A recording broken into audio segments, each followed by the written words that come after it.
makroekonomi saya dan almarhum Pak Murman. Ya, almarhum Pak Murman sudah eh, meninggalkan kita bersama. Mungkin kalian belum kenal tahun yang lalu karena sakit begitu ya, dan diganti oleh Bu Reni ya. Bu Reni adalah istri dari almarhum ya. Mudah-mudahan Bu Reni bisa masuk dengan cepat dan bisa berkontribusi di mata kuliah ini.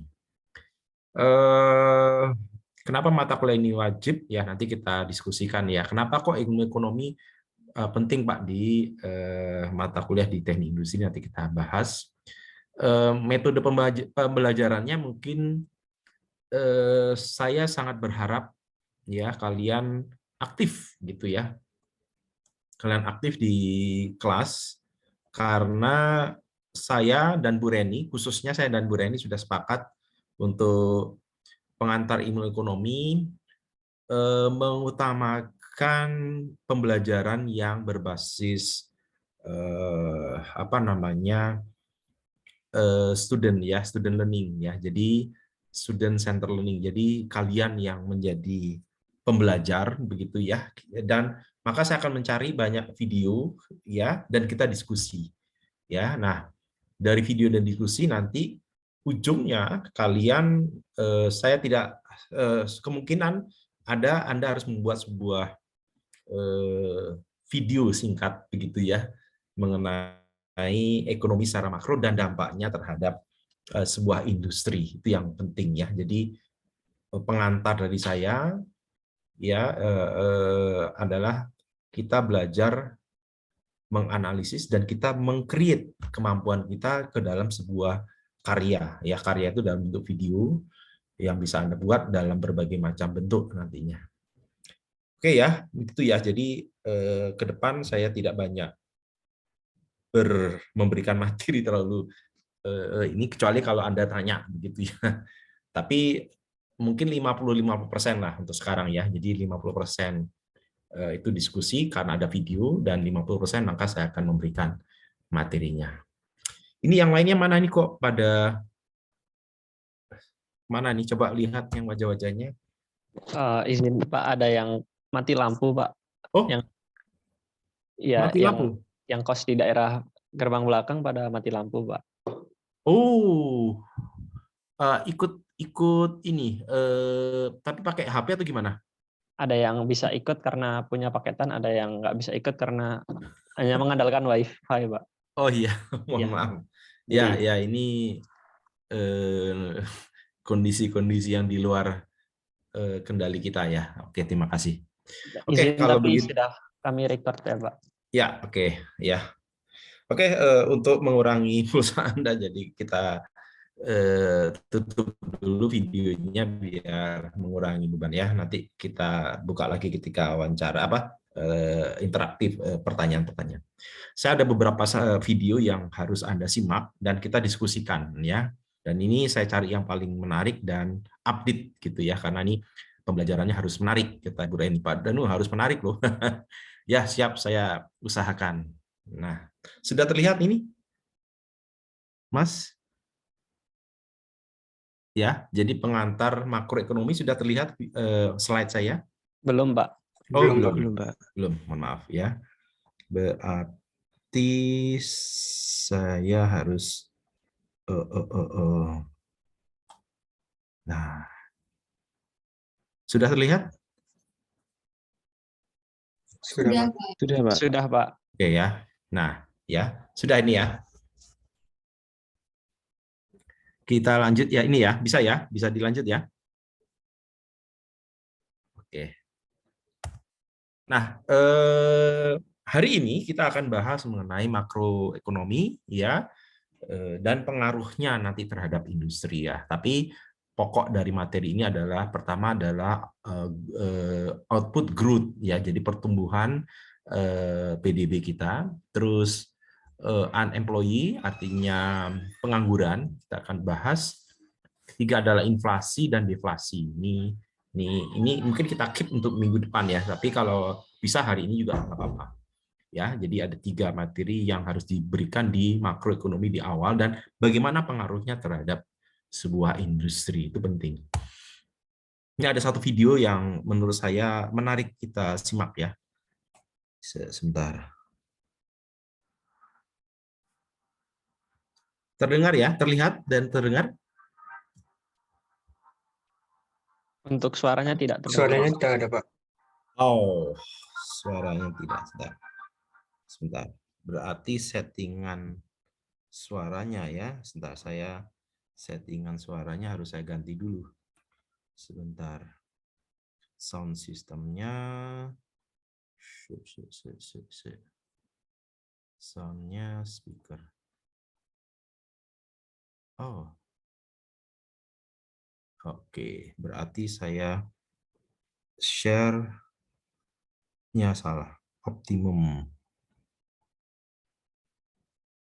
Ya, kita mulai lagi ya dari awal. Ya. Nah, sudah terdengar dan terlihat?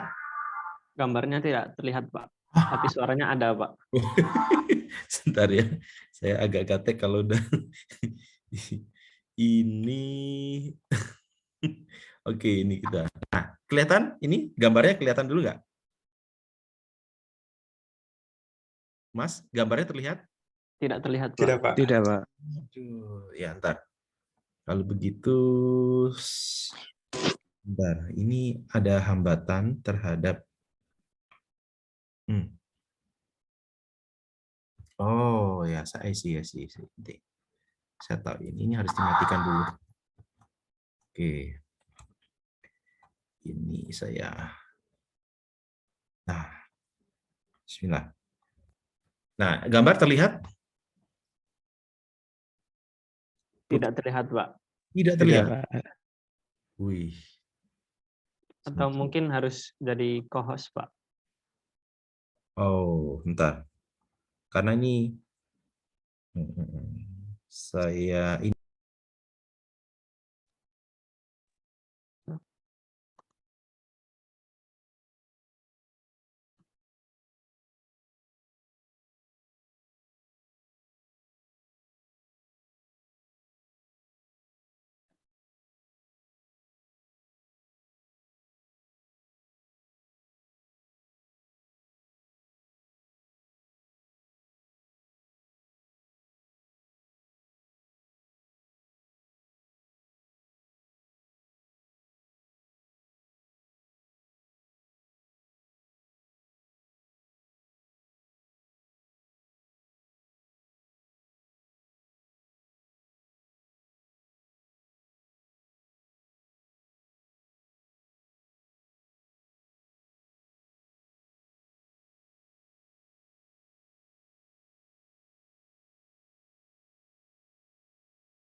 Ya, sudah terlihat semuanya? Terlihat, Pak. Oh, Terlihat, Pak. oke, ini kita coba ya. Bismillah. Ya. Suara terlihat ya, terdengar ya, sorry. Terdengar, Pak. Udah, Oke. Pak. Ya.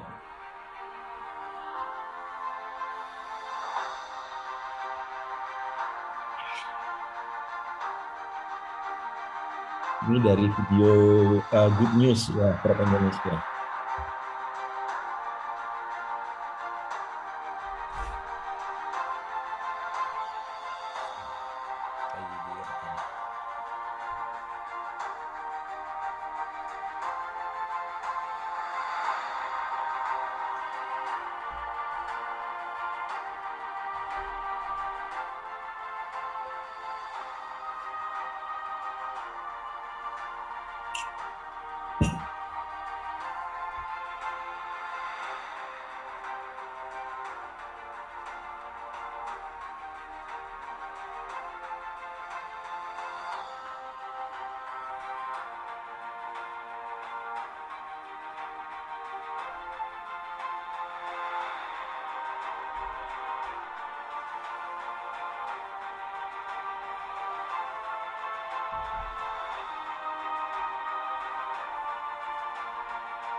Oke, nah ini kita diskusikan ya. Di Indonesia pertumbuhannya sekarang ya sudah 5,7 ya kemarin ya. 2022 nih, 2021 dampak dari COVID sempat negatif, bukan negatif ya, paling rendah. Tapi sekarang di 2021 4,3. Nah, saya mau nanya ini.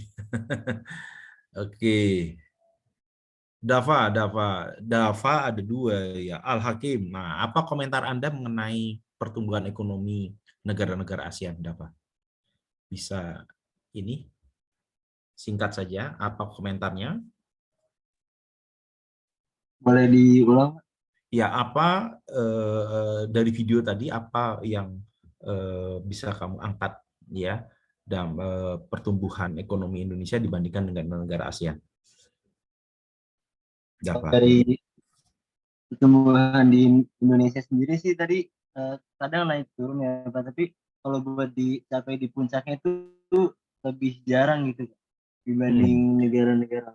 Ya, jadi Indonesia hanya urutan 3, 4 ya, ada 5 begitu ya. Jarang ada di atas ya. Itu yang Anda bisa catat ya. Oke, saya mau tanya yang lain, terima kasih. Saya mau nanya yang lain. Ini Lutfi ya, Lutfi. Kira-kira penyebab sebuah negara itu bertumbuh cepat dan tidaknya apa kira-kira Lutfi? Tumbuhnya Izin sebuah ekonomi. Lutfi yang mana ya Pak? Ada Aduh, dua Pak. Lutfi banyak ya. Ada dua Pak. Sorry, saya bacanya di sini ya. Sebentar, Lutfi. Atau Lutfi salah satu lah, silakan.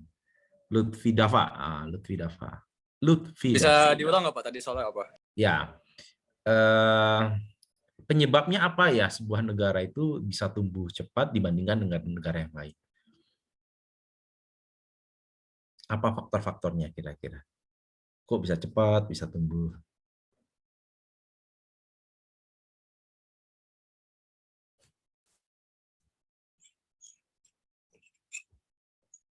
Atau yang lainnya bisa bantu Lutfi Dava? Apa? Salah nggak masalah ini ya. Ivan mungkin? Pramudia? Joseph Karim? SDM-nya mungkin Pak. SDM-nya gimana? Pertumbuhan Ya, ekonomi. pertumbuh. Kok bisa tumbuh ekonominya di negara yang lain misalnya tadi ya Malaysia, Vietnam, Filipina itu bisa tumbuh di atas Indonesia nih. Kalau posisi sekarang kan Vietnam, Malaysia tuh di atas Indonesia tuh ya tumbuhnya ya.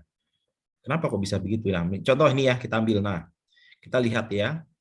Ini nggak sih pertumbuhan teknologi informasi gitu-gitu. Ya, teknologi berpengaruh. Ini pertama di tahun berapa ini ya? Ya, tahun 90 ya. Kita lihat tahun 90 itu negara Thailand ya. Terus bergerak lagi, sorry ini. Tahun 90 Singapura. Nah, ya. Timor Leste sempat tumbuh tinggi ya. Padahal terbelakang ya kalau. Ini karena sejak lepas di mana? Di sebuah dari Indonesia ke negara sendiri dia kan dari nol menjadi tumbuh ya, itu bisa tumbuh pesat ya karena ada banyak investasi besar ya mungkin ya. Jadi penyebabnya tumbuh, tapi lama-lama dia turun juga begitu ya. Jadi belum tumbuhnya itu tidak stabil gitu ya. Nah, kita lihat Malaysia, Singapura, Vietnam. Kenapa kok lebih tinggi dari Indonesia? Tadi dikatakan ada manusianya, mungkin manusia Singapura, Malaysia, Vietnam itu jauh lebih bagus ya. Terus apalagi tadi telekomunikasi. Apalagi kira-kira? Banyaknya jumlah pengusaha, Pak. Banyak pengusaha ya, itu juga salah satu Singapura. Ya, kita lihat ya, Singapura, Vietnam. Nah, Indonesia ini sempat tumbuh 86. Ini zamannya Pak Harto ya. Ya, Pak Harto itu membangun infrastruktur cukup banyak ya. Terus di tahun 9 krisis ya. Ini ada krisis 98. Nah, Indonesia langsung anjlok ya. 0 gitu ya. Mana Indonesia? Oh, sempat anjlok tuh ya 98. Nah, terus ya hilang dari peredaran ya, datanya nggak ada ini. Nah, tahun 2000 Indonesia hanya 2,5% ya. Jadi mulai tumbuh lagi pelan-pelan ya. Tapi lihat Malaysia, Singapura itu stabil, Vietnam stabil ya. Indonesia tidak. Kita lihat pertumbuhannya ya. Terus ya Timor Leste langsung anjlok gitu ya. Dia tumbuhnya hanya saat ketika bantuan dari luar negeri banyak yang masuk. Jadi banyak investasi masuk. Nah, Indonesia mulai bertahap tahun 2022 mulai tumbuh 4,3 ya. Terus kita lihat zamannya SBY ya. Kita lihat ini zaman SBY sudah mulai 5,1 ya, sudah mulai tumbuh di atas 5% ya, 5% per tahun gitu ya. Singapura, Vietnam, ya Malaysia itu masih di atas Indonesia. Ya. Terus menerus nah ya. Nah, Indonesia tetap masih urutan 56 gitu ya. Ini zaman SBY masih. Nah, zaman SBY itu komoditas pertanian banyak yang diekspor ya, termasuk batu bara itu luar biasa tumbuh karena komoditas. Ini 6,1. Ya, zaman-zaman itu luar biasa komoditas kita banyak diekspor. Nah, terus tumbuh ya. Terus zaman 2010 ya 5, terus dia mulai melambat pertumbuhan Indonesia ya 11 juga ini. Terus 2012. Nah, 2014 ini kan perubahan ya, perubahan pemerintahan dari SBY ke Pak Jokowi. Ini 5,4 ya. Ini terus Indonesia 5 lagi, 4,9 turun lagi ya. Ya, ini banyak masalah di 2016, 17 ya, 5, sekian, terus tahun 18 ya, 4 ya. Ya, jadi Indonesia selalu di atas 5 terus ya. Sorry ini. Ya, sekarang sempat Covid ya 2020 kita hanya 2,2% ya. Yang lainnya juga 2, jadi Covid juga berpengaruh terhadap ekonomi karena tidak sebagian ekonomi dilarang untuk beroperasi dan sekarang kita sudah mulai tumbuh ya, mulai tumbuh lagi 4, dan sekarang 5,7 ya, dan itu cukup baik lah ya. Jadi selalu antara itu. Nah, ini tadi disebabkan karena memang ekonomi Indonesia ditopang oleh berbagai macam ya, tadi ada manusia, ada infrastruktur dan sebagainya. Ya, nanti kita bahas berikutnya. Nah, itu dari sisi pertumbuhan. Sekarang dari sisi value-nya ya, nilainya, value-nya. Kita lihat ini ya. Sudah terlihat ya videonya ya? Mas, Sudah, terlihat? Pak. Oke. Sudah, Pak. Kalau ini lihat dari nilainya ya. 63 kita belum masuk ya, data-data belum masuk ke World. Ini data-data dari World Bank ya, Bank Dunia. Ya, jadi dulu Filipina itu negara besar ya, negara ekonominya besar. Nah, sekarang Indonesia masuk ya, dan mulai masuk, berkembang terus.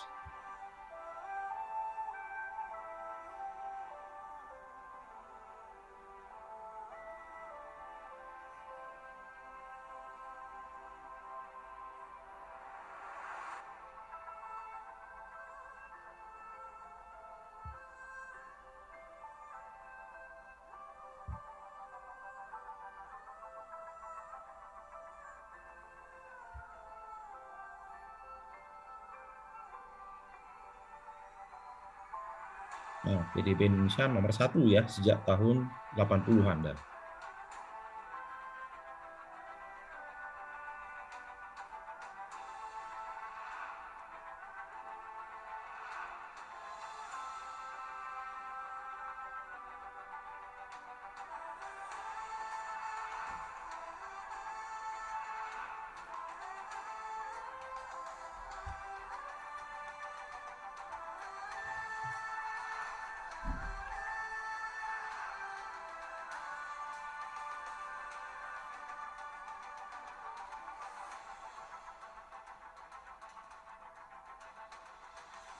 Ya, kita lihat ya, Indonesia udah tahun 2000 udah di atas 100.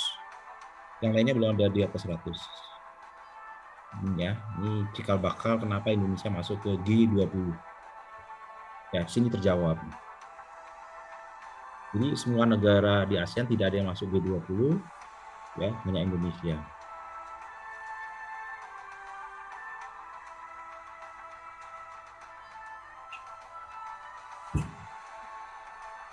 Nah, ini sempat disalib ya. Zamannya krisis 98, krisis Indonesia disalib. Ya, ekonomi Indonesia disalib dengan Thailand.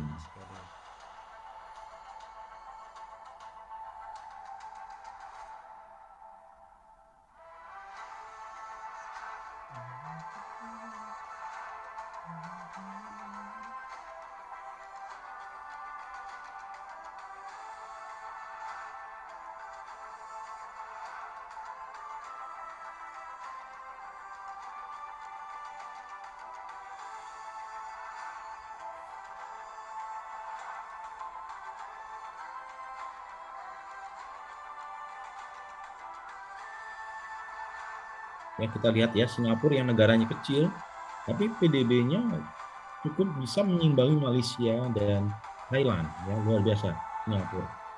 Ya, dengan penduduknya sedikit, tapi dia nilai dari ekonominya itu bisa menyamai bahkan mengalahi Malaysia. Ya, Filipina yang jumlah penduduknya berkali-kali lipat. Nah, Indonesia sudah di atas 1 juta. Ya, nah ini dasar kenapa Indonesia masuk ke G20 karena sudah bisa melampaui 1 juta US dollar gitu ya, 1 million dollar. Jadi ini negara besar ya di dunia ya. Jadi tidak banyak negara-negara yang bisa menembus nilai ekonominya itu di atas 1.000 ya, atau di atas 1 juta atau di atas 1 miliar ya dolar. Itu di atas 1 triliun. Ya, dia 1,6 ya, 1,6 triliun ya. 1.600 triliun ya dirupiahkan begitu. Oke. Nah, pertanyaannya adalah kita harus diskusi ya, ini karena sekalian sebagai active learning gitu ya, harus ada. Nah, ini tadi cowok-cowok nih saya sekarang, Mbak Tara Nurlita. Apa pendapat Mbak Nur ya, Nurlita terhadap video tadi PDB ini untuk Indonesia dan atau negara yang lain? Saya boleh mengomentari Indonesia aja boleh Pak? Boleh, silahkan, bebas. Kalau menurut saya sekian berkembangnya waktu ini perekonomian Indonesia ini mulai berkembang ke arah yang lebih baik gitu Pak. Jadi dia maaf Pak, bisa menempati posisi pertama dari 1960 hingga 2020. Kalau menurut saya begitu Pak. Ya, penyebabnya apa ya Indonesia kok selalu nomor 1 dibandingkan dengan yang lainnya? Kalau menurut saya mungkin perkembangan sumber daya manusianya seperti yang tadi udah disebutin teman-teman itu udah mulai berkembang gitu Pak ke arah yang lebih positif. Oke. Kalau tadi kan pertumbuhan ya, kalau ini kan nilainya ya. Coba kalau pertumbuhan Indonesia selalu kalah nih, nomor 4, nomor 5. Tapi kok dari nilainya kita terbesar gitu loh. Itu yang mau saya tanyakan, Pak. Izin menjawab, Pak. Ya, silakan. Karena jumlah penduduknya paling besar, Pak. Ya, artinya apa? Kalau jumlah penduduknya banyak, artinya apa? Jadi jumlah nilai ekonominya pasti lebih besar dari yang lain, Pak. Ya, jumlah perusahaannya banyak, jumlah pabriknya banyak, ya kan? Apa yang dihasilkan tuh lebih banyak, gitu ya, Mas ya? Iya, Pak. Jumlah konsumennya juga lebih banyak, Pak. Ya, jadi Anda harus membuat sebuah narasinya begitu ya. Jadi jumlah penduduk Indonesia tuh terbesar ya di ASEAN. Sehingga kalau mereka tadi di awal-awal dikatakan kenapa kok Indonesia bisa tumbuh? Ya karena banyak pengusahanya, betul. Ya banyak pengusaha dibandingkan dengan pengusaha di Malaysia, Singapura ya gitu ya. Banyak ya, betul karena jumlah penduduknya banyak. Nah, tapi banyak pun kalau nilainya hanya jualannya 1.500.000 kan nggak terlalu ngefek ya. Value-nya nggak terlalu ngefek. Nah, sekarang mulai tumbuh nih. Jumlahnya banyak dan value nilai dari penjualannya juga meningkat. Jadi nilai ekonomi atau PDB itu dipengaruhi oleh jumlah perusahaannya atau jumlah pelakunya dan nilai dari yang dijualnya. Ya, asetnya, omsetnya. Gitu ya. Yang paham ya? Jadi bedakan antara PDB dan pertumbuhan PDB. Kalau pertumbuhan PDB itu artinya setiap tahun tuh berapa sih kenaikannya, berapa persen. Contohnya saya punya omset 2 juta ya. Tahun ini 2 juta. Tahun depan naik menjadi 3 juta, berarti saya naik 50% pertumbuhannya. Itu pertumbuhannya. Tetapi nilainya hanya 2 juta.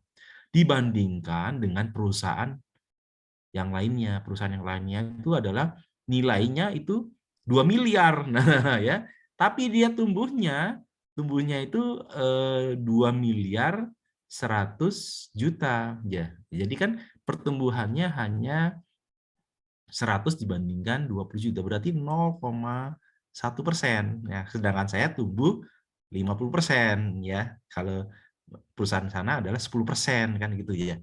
Jadi saya tumbuh cepat tetapi nilainya kecil karena hanya 2 juta gitu ya. Jadi itu harus dipahami ya. Nilai dan pertumbuhan itu dua hal yang harus diamati ya. Tidak hanya bisa pertumbuhan tapi juga nilainya. Ya. Oke, ada pertanyaan nggak sampai sini? Ya, jadi sudah 2 parameter, yaitu PDB itu nilainya, omsetnya, namanya omset dari ekonomi Indonesia yang dipengaruhi oleh jumlah pengusaha dan nilai dari yang diperdagangkan dan konsumen juga ya. Dan yang kedua adalah pertumbuhannya. Ya, ada pertanyaan sampai sini? Silakan, saya buka sesi pertanyaan. Ada yang belum paham nggak mengenai PDB dan pertumbuhan PDB? Alia mungkin ada pertanyaan? Rizka? Oke, kalau tidak ada saya nanya ini ya sama Rizka. Mana yang lebih penting, PDB atau nilai PDB atau pertumbuhan PDB? Rizka, mana yang lebih penting?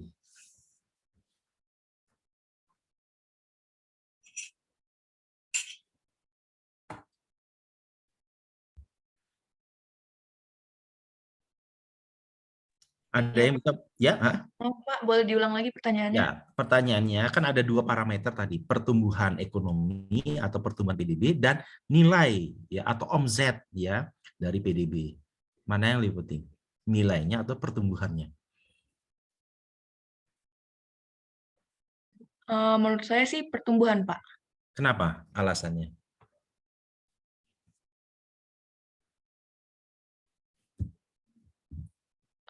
Karena kalau pertumbuhan itu kan kelihatan ininya, Pak, apa ada perubahan angkanya gitu. Betul. Kalau nilai? Enggak ya? Kalau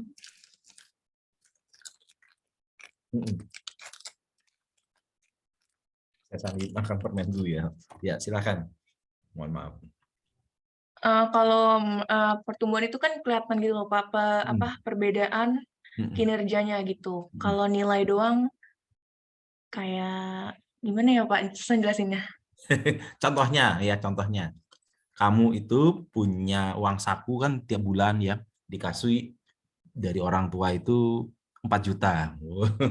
Itu berarti nilainya kan ya? Iya, Pak. Nah, terus tiap bulan ya kamu mendapatkan tambahan ya dari 4 juta nambah 4 juta 100 ya, besoknya 4 juta 200 kan pertumbuhannya ya 100.000 200.000. Dibandingkan teman kamu nih ya, teman kamu itu dikasih uang saku dari orang tuanya hanya 1 juta gitu ya. Ya, tumbuh tetapi bulan berikutnya nambah dia 500.000. Ya kan gitu ya. Menurut kamu mana yang kamu suka? Yang 4 juta nambah 100.000 atau yang 1 juta nambah 500.000? Nah. Mana yang kamu suka? Yang nambah, Pak. Ya, silakan. Ini guyonan loh ya. Supaya berpikir ini. Ya, apa? Silakan, Mas. Atau tadi mbaknya dulu. Mana yang lebih disukai? Ya, uang dapat 1 juta, besok nambah 500, besoknya nambah 500 lagi, dibandingkan dengan 4 juta, nambahnya 100. Mana yang lebih suka, Mbak, kira-kira? Kalau saya yang 1 juta tapi nambahnya 500 terus, Pak. Oh gitu, kenapa? Lebih kelihatan gede itunya, apa? Tumbuhnya? Tambahan, iya. Itu sukanya kamu ya. Oke, Iya, Mas. nggak apa-apa. Dikasih 1 juta udah terima ya. Oke, nggak apa-apa. Terus Mas, Di jangka gimana kalau panjang Mas? Gimana? lebih suka yang itu, Pak, pertumbuhannya lebih Cepat. tinggi, Pak, iya. Hmm. Walaupun awalnya lebih sedikit, tapi kalau nambah 500 terus kan lebih banyak nanti, Pak. Begitu ya. Kita tidak tahu tumbuhnya sampai berapa tahun kan ya, sampai berapa bulan. Ya kan? Ternyata hanya tumbuh 2 bulan. Waduh. Nggak jadi suka juga, Pak. Wah, nggak jadi. Jadi banyak parameter yang bisa kita lihat ya, apakah waktunya, apakah peluangnya ya. Jadi kalau ini berarti dua-duanya harus dipertimbangkan ya. Tapi memang betul pertumbuhan itu menjadi parameter utama karena bisa melihat banyak hal, yaitu kinerja kita ya. Kinerja itu akan dilihat dari pertumbuhan ya. Kinerja itu artinya semangat untuk meningkatkan, itu dilihat pertumbuhan ya. Tetapi ingat, ketika sudah gede itu pertumbuhannya akan lambat, yaitu ada kurva S namanya ya. Jadi semakin gede tumbuhnya makin sulit ya. Seperti tadi Timor, betul kan? Timor itu negara kecil ya, baru tumbuh langsung melejit dia ya. Tapi lama-lama dia hilang karena apa? Dia sudah mulai titik jenuhnya sudah tercapai, maka dia lambat lagi. Nah, itu yang dikhawatirkan ya. Kalau tidak ada inovasi, maka dia akan melambat. Ya, itu harus nanti agak kompleks kalau yang ini ya, model pertumbuhan. Kita tidak bicarakan hari ini, mungkin kapan kita bicarakan. Jadi, sebuah perusahaan atau sebuah negara ketika gede itu tumbuhnya akan lambat ya. Contoh-contoh negara-negara di Amerika atau Eropa itu tumbuhnya hanya 1-2%. Karena apa? Ekonominya udah gede banget, ya. Susah dia menaikkan tuh susah. Kecuali Cina, ya. Cina itu memang pertumbuhannya luar biasa, ya, 7%, ya, 8%, 7%. Tapi kalau sudah gede banget itu nanti lama-lama mulai melambat karena ada kurva S, jadi bentuknya S. Ya, nanti itu kita bahas ya. Jadi dua-duanya penting, tetapi yang utama adalah pertumbuhan dulu ya, dan baru kita melihat nilainya. Begitu ya. Oke, ini kita keep dulu. Nah, ada materi berikutnya adalah ini kita ini ya. Nah, parameter yang berikutnya adalah PDB per kapita ya. Jadi PDB yang tadi dimiliki oleh Indonesia itu dibagi jumlah penduduk. Ya, kan Indonesia tuh gede tuh tadi ya, di atas 16.000 triliun ya PDB kita ya, rupiah dalam rupiah, atau 1 miliar dolar ya total ya. Tapi kalau dibagi per kapita, dibagi jumlah penduduk, kita nomor berapa? Nah, ini ada videonya. Ini menunjukkan tingkat kemiskinan. Nah, ini ya.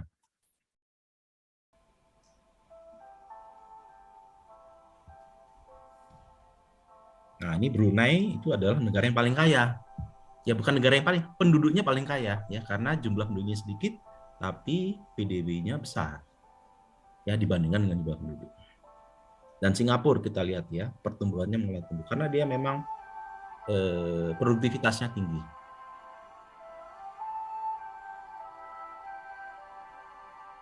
Indonesia urutan bawahnya PDB kita ya. Per kapita nih ya, dolar ya, dalam dolar.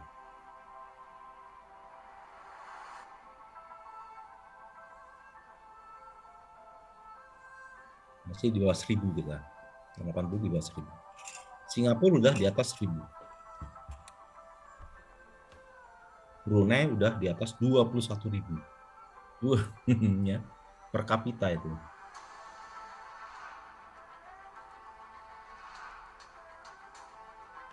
Nah, Brunei luar biasa. Singapura luar biasa. Ngejar ya. 6.000, 7.000. 80 gitu. Indonesia masih 600 ya, karena penduduknya banyak.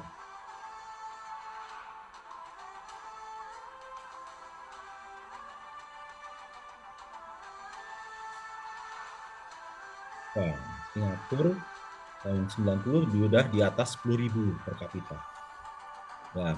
Ya, hampir menyalip dengan Brunei. Nah, ini luar biasa, Brunei disalip. Nah, disalip nih, 90-an ya. Brunei mulai merosot terus. Dan merosot ya, dibandingkan dengan yang lainnya.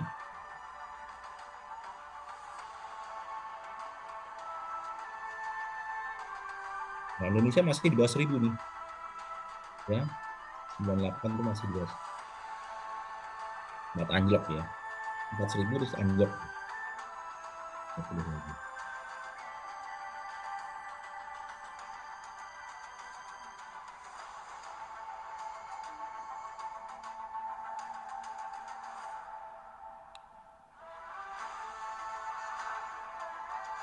Nah, Indonesia sudah di atas 1.000 di tahun 2000.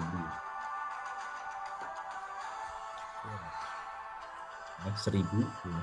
Sedangkan Singapura sudah 39.000, 10 kali lipat.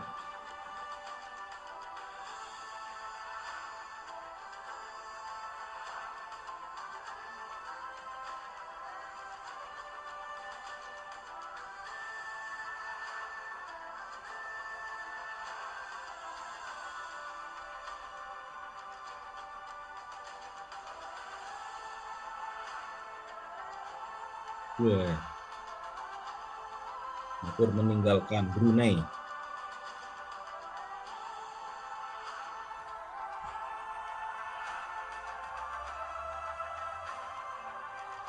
Singapura sudah 2 kali lipat dari Brunei.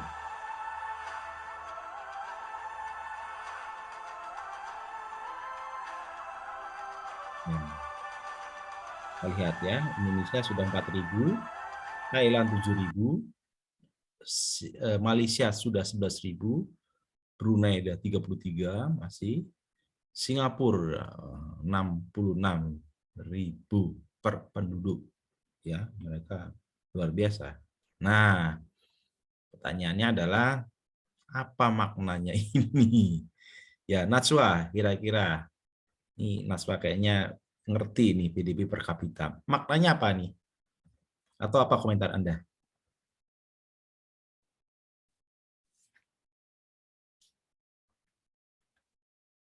Ya, silakan Najwa.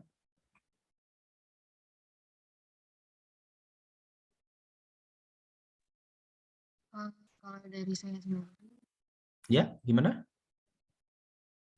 saya lihatnya Singapura lebih makmur gitu ya, Pak. Lebih makmur, ya. Iya. Kenapa lebih makmur dibandingkan dengan Indonesia gitu ya? 66 dibandingkan 4.000. Wah, itu berapa kali lipat tuh ya? 10 lebih ya. Ya. Penyebabnya apa ya kira-kira? Najwa.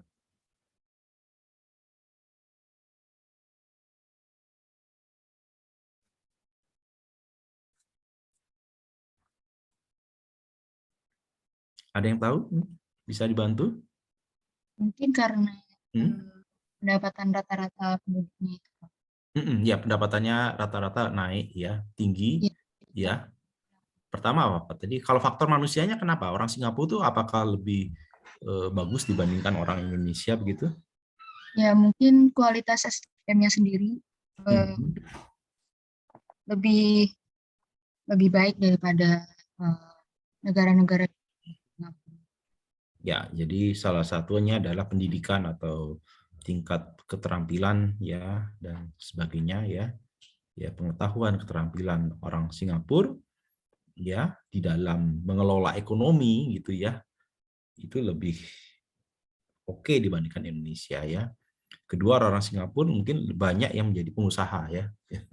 Ya, jadi lebih banyak menjadi pengusaha artinya orang lebih kaya itu karena bukan karena bekerja tetapi karena apa? Bukan bekerja ya, dia jadi modal ya, dia punya modal yang akan bekerja. Gitu ya. Jadi orang Singapura tuh bukan hanya sisi produktif tetapi juga dia memiliki banyak modal ya, modal kapital atau saham dan sebagainya. Nah, di mana modal itu yang bekerja untuk mereka. Ya, paham ya. Jadi modal kapital yang dimiliki oleh orang negara Singapura ya, baik itu perusahaan, pabrik itu ya. Jadi banyak orang-orang Singapura berinvestasi di Indonesia, di Batam ya. Banyak itu di Batam, di Riau ya. Di Jawa juga banyak itu ya, banyak pabrik-pabrik itu dimiliki oleh Singapura. Ya, sehingga dia tinggal ongkang-ongkang saja itu dapat duit ya. Karena duitnya juga mengalir ke orang-orang yang pemilik modal. Itu salah satu penyebab. Ya, jadi yang kaya makin kaya ini ya. Jadi kapital itu bekerja ya untuk menghasilkan sesuatu, bukan hanya orang ya. Jadi kita tidak bisa mengatakan bahwa Singapura lebih cerdas dan sebagainya. Iya, betul, tetapi itu sebagian ya. Tapi yang paling dominan adalah Singapura adalah negara investor ya, di mana dia memiliki modal kapital ya, karena ada pertumbuhan yang banyak, duitnya banyak, dia berinvestasi ke negara-negara yang lain termasuk Indonesia. Jadi Indonesia itu penduduknya banyak sebagai pekerja. Betul kan? Kalau Singapura penduduknya sedikit, dia juga pekerja ada, dia juga punya modal. Nah, modal itu dia bekerja. Itu ya. Oke, diskusi. Ada pertanyaan atau ada yang bisa membantah pernyataan saya ini? Oke, Bayu, Wahyu, Budi mungkin komentar?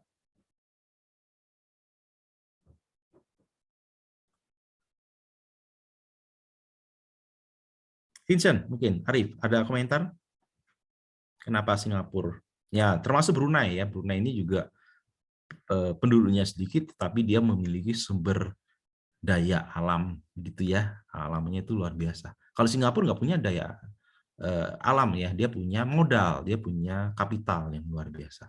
Sehingga dari sini kita lihat Singapura bisa mengalahkan Brunei yang mengandalkan SDM, tetapi kalau Singapura selain mengandalkan tenaga SDM manusia, tapi dia juga mengandalkan kapital modal.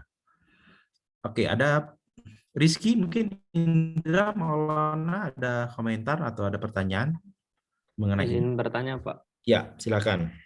Kalau Indonesia kan tidak seperti Singapura, Pak, yang dari awal memang punya modalnya lebih banyak, Pak. Betul. Terus untuk meningkatkan PDB per kapitanya itu bagaimana caranya ya, Pak? Kalau meningkatkan strategi meningkatkan PDB per kapita, kita lihat ya, kita lihat dari dua sisi. Kapita sendiri itu adalah jumlah penduduk kan. Nah, kalau bisa jumlah penduduknya dikendalikan. Ya, jangan mohon maaf punya anak 4, 5, 6 jadi penduduknya makin banyak ya, sedangkan ekonominya itu lambat. Nah, akibatnya apa? Akibatnya yang dibaginya itu kecil tapi pembaginya banyak. Itu satu ya. Jadi pengendalian jumlah penduduk itu penting. Sehingga zamannya Pak Harto itu ada KB ya, sebagaimana mengendalikan jumlah penduduk sehingga kita tidak fokus pada kebutuhan fisik saja, dasar contohnya pendidikan, kesehatan saja, tapi kita sudah memikirkan kualitas ya pendidikan. Ya, jadi zamannya Pak Harto atau zamannya Orde Baru itu fokus pada bagaimana memenuhi kebutuhan pokok dulu, seperti pendidikan, pendidikan sekolah SMP, SD, SMA, ya itu diperbanyak karena penduduknya banyak gitu ya. Yang kedua, kesehatan juga memperbanyak jumlah rumah sakit, puskesmas, itu juga banyak dulu zaman itu. Jadi fokus keuangan kita banyak di orang ya, kapita. Kalau nggak dikendalikan itu. Yang kedua, PDB ya, bagaimana meningkatkan PDB ya jadi pengusaha. Orang Singapura itu banyak yang jadi pengusaha, tidak jarang yang jadi pegawai kantor, kan begitu ya. Kalau punya pengusaha otomatis dia akan membuat nilai dari ekonominya itu tumbuh gitu ya. Dan kalau sudah punya modal, dia berinvestasi lagi. Nah, tadi. Jadi yang bekerja itu bukan hanya manusianya, tapi juga aset-asetnya ya, punya pabrik, punya logistik ya. Singapura itu punya logistik yang luar biasa, jaringan pemasaran, toko-toko yang dimiliki oleh Singapura banyak. Nah, itulah yang menghasilkan PDB. Ya, jadi ada dua strategi bagaimana menumbuhkan pengusaha itu menjadi salah satu tantangan besar karena meningkatkan PDB. Yang kedua, menekan jumlah penduduk, bukan menekan, mengendalikan. Gitu ya. Ya, oke, bisa masuk? Masuk akal, Das? Bisa, Pak. Ya. Terima kasih. Ya, sama-sama. Ada lagi? Ya, jadi ini tugas Anda ya sebagai pelaku-pelaku ekonomi berikutnya. Jadi pengusaha itu oke gitu ya. Ya. Ya, nabi juga nggak ada yang jadi pegawai negeri ya. Jadinya pedagang gitu ya. Jadi pengembala dan sebagainya. Jadi pengusaha gitu ya. Itu adalah bagaimana menumbuhkan ekonomi. Ya. Oke, ada pertanyaan lagi? Jadi kebayang ya, ada PDB, ada pertumbuhan, ada PDB per kapita. Itu 3 parameter yang bisa melihat ekonomi sebuah negara, tumbuh atau tidak. Rizka, ada pertanyaan? Ya, silakan.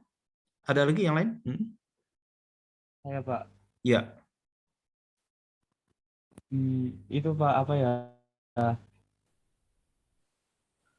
Kalau perusahaan startup itu sudah termasuk untuk Halo? meningkatkan itu Pak PDB per kapita atau belum? Startup ya. Oke, ya. Kalau menurut Anda startup itu apa dulu? Nah, saya mau nanya dulu. Ya, silakan apa? Kalau startup itu menurut Anda apa? Startup itu perusahaan yang ini Pak bergerak di bidang kayak internet gitu Pak, di media sosial gitu. Ya, yang menggunakan internet gitu ya. Iya, betul. Oke, ya. Mungkin definisi itu bisa, tetapi harus dipertajam lagi ya. Jadi banyak definisi startup, tapi yang umum terjadi adalah startup adalah sebuah perusahaan berbasis teknologi IT, betul ya. Basisnya ekonomi IT, di mana dia memberikan jasa atau produk yang berbeda dengan konvensional. Ya, contohnya Gojek ya. Ya, Gojek itu berbeda dia. Jadi dia membuat aplikasi melalui HP begitu ya, Android, dia bisa mengendalikan menghubungkan antara yang punya motor ya dengan yang konsumen. Dulunya belum ada. Nah, itu startup ya. Yang kedua, ciri startup yang berhasil biasanya dia bisa mengalihkan atau bahkan menghancurkan atau menggantikan ekonomi yang lama. Contohnya adalah Gojek itu bisa menggantikan Gojek pangkalan ya.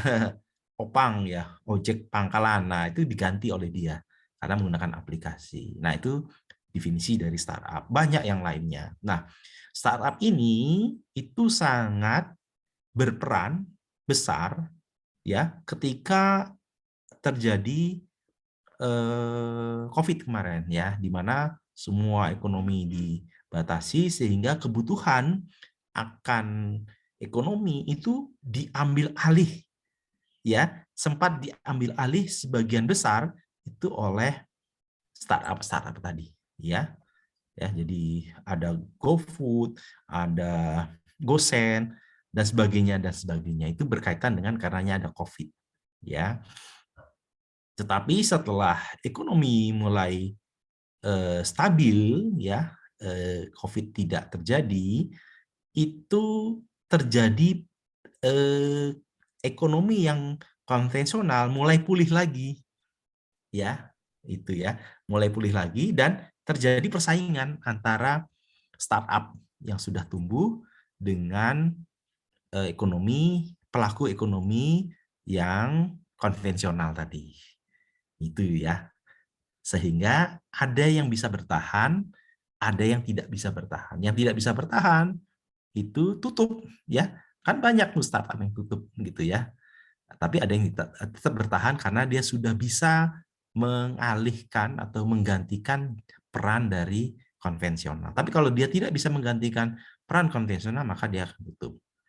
Yang kedua, ciri startup ya, itu dia tidak mengejar nilai penjualan ya. PDB-nya nggak dilihat. Yang penting dilihat adalah jumlah pelanggannya atau jumlah komunitasnya ya. Semakin banyak komunitasnya, maka itu dianggap sebagai pertumbuhan. Nah, ya, pertumbuhan dari usaha. Nah, ini yang bermasalah. Jadi terjadi bubble Bubble ekonomi artinya orang berlomba-lomba ya untuk menanamkan saham di startup itu untuk mengejar pertumbuhan ya. Kalau dia tumbuh ya, dia tumbuh otomatis kan nilainya seksi nih. Ini makin lama makin gede nih ya. Saham ini bisa dijual kembali. Nah, inilah yang sisi buruknya dari startup. Jadi banyak orang berinvestasi di startup itu hanya untuk mencari gain, hanya untuk mencari keuntungan sesaat. Dia bukan investor murni ya. Jadi dia hanya untuk investor sesaat. Dia bakar uang supaya tumbuh, supaya mendapatkan pelanggan-pelanggan yang banyak ya, sehingga tumbuh itu gede ya, karena tadi melihat pertumbuhan kan, tumbuhnya cepat ini 10%, 20%.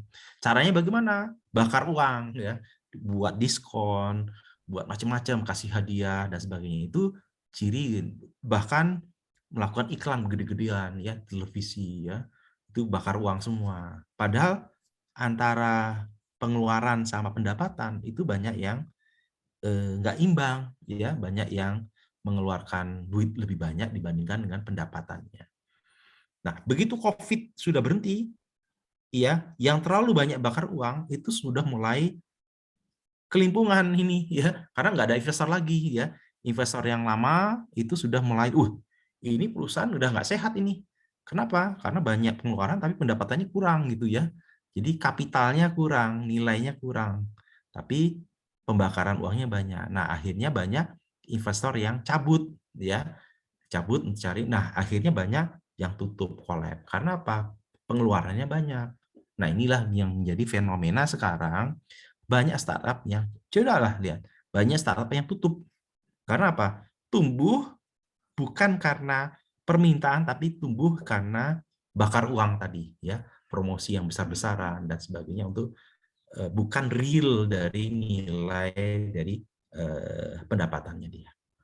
Mungkin itu ya bisa menjelaskan ya bahwa tidak semua startup itu berkontribusi terhadap PDB karena bukan real ekonomi, karena dia bakar uang. Nah, itu kesimpulannya. Oke, mungkin ada yang membantah pernyataan ini atau mungkin ada pendapat yang lain. Saya ingin tahu nih, ya, minimal satu orang lah. Oke, ada? Yang anak milenial ini harusnya lebih paham ya kondisi begini nih. Pak, izin Silakan. pendapat Pak. Ya, siap. Kan dari para investor tersebut kan, ya walaupun memang itu sisi gelap bagi para pengusaha gitu, cuman kan para investor ini banyak yang mendapatkan uang lebih dari situ, Pak. Uang lebihnya karena dijual lagi kan? Gain-nya ya, betul. Itu apakah ke depan akan berdampak baik atau enggak sih Pak sebenarnya? Bagi siapa dulu yang berdampaknya? Bagi ini perekonomian suatu negara, Pak. Oh gitu. Jika startup yang seharusnya bisa menjadi visioner, menjadi perusahaan yang visioner, tapi malah kayak gitu, Pak. Ya, oke ya. Jadi kita harus pertimbangkan begini ya. Jadi tadi ada dua cara ya startup itu tumbuh ya. Tumbuh karena memang dia bisa menggantikan sistem yang lama seperti Gojek ya dan Grab ya. Kalau Grab kan dari luar ya, Gojek itu dari dalam. Itu bisa menggantikan ojek pangkalan ya, dan ojek pangkalan sudah habis sekarang ya, maka dikuasai oleh Gojek dan itu bisa tumbuh ya, artinya berkontribusi terhadap ekonomi jangka panjang karena dia yang menguasai ekonominya gitu kan. Tapi ada juga yang misalnya startup yang jualan sayur. Nah, Anda kan, jualan sayur, bagaimana menghubungkan antara petani dengan ibu-ibu rumah tangga. Itu kan banyak itu ya, aplikasi beli sayur di pedagang. Banyak itu. Ya, bagaimana dia melibatkan antara petani, terus dia melibatkan gosennya begitu ya, dan dia mengantarkan dia mengantarkan konsumen langsung ya ke ibu-ibu. Dan itu sekarang bertahan nggak bisa dia. Apakah dia bisa menggantikan tukang sayur? Ternyata enggak, tukang sayur tetap masih bertahan. Kalau dia tidak bisa menggantikan tukang sayur, maka dia habis. Kan gitu. Tukang sayur itu kan ekonomi yang realnya, ekonomi konvensional. Kalau dia tidak bisa menggantikan, maka dia cost-nya mahal gitu loh ya. Cost teknologinya, cost apa-apa yang lebih mahal, maka dia tidak bisa tumbuh besar begitu. Ya. Maka peranannya gimana? Ya kalau dia efisien, mungkin dia bisa tumbuh, tapi kalau nggak efisien, kalah dengan konvensional, maka dia tutup. Nah, itu. Ya, kebayang ya, Mas? Iya, Pak, kebayang. Jadi bedakan antara startup yang bisa menggantikan ya karena sistemnya itu valid dibandingkan dengan startup yang tidak bisa menggantikan. Kenapa? Siapa? BPS. Hah? Oh, BPS. Ya, ada pertanyaan lagi? Ya, kebayang ya kenapa startup tuh bisa hancur karena ya tadi alasannya. Ya. Atau pendapat kamu gimana, Mas? Pendapat kamu sendiri gimana? Yang mana, Pak? Yang tadi, apakah ke depan tuh startup yang ada tuh bisa tumbuh dan harusnya disokong atau gimana? Kalau menurut saya sih ada entah ya Pak, ada peran pemerintah Pak biar investor itu tidak semena-mena terhadap startup gitu Pak. Jadi startup yang ada dibantu dan dilindungi dari investor-investor yang semacam itu Pak. Entah dibikin regulasi atau bagaimana Pak. Oke, pertanyaan saya ya, apakah pedagang sayur itu harus tutup terus digantikan oleh startup tukang sayur online gitu? Ada boleh nggak?